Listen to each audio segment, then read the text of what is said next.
హెబ్రీలకు రాసిన పత్రిక 1వ అధ్యాయం 9వ వచనంలో చూసుకున్నట్లయితే, నీవు నీతిని ప్రేమించి దుర్నీతిని ద్వేషించితివి కనుక నీ తోటి వారందరికంటే నిన్ను హెచ్చించి ఆనంద తైలంతో అభిషేకిస్తాను అంటున్నాడు.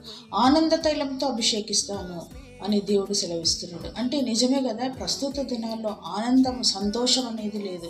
అన్నీ ఉంటాయి కానీ సంతోషం లేదు, నాకు ఎందుకో నెమ్మది లేదు అంటుంటారు.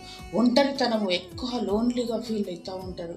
అయితే అందుకే అది ఒక గొప్ప వరము.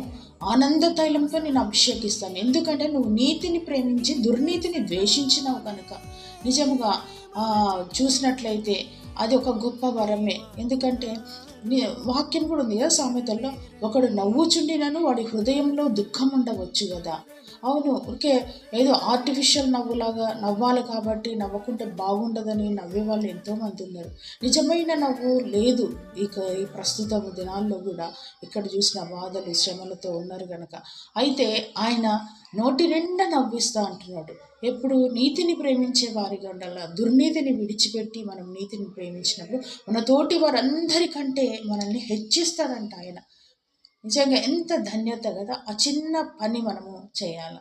నిజంగా అట్టి వారిగా మనము సిద్ధపడి ఉండాలి. ఆమేన్. హల్లెలూయా.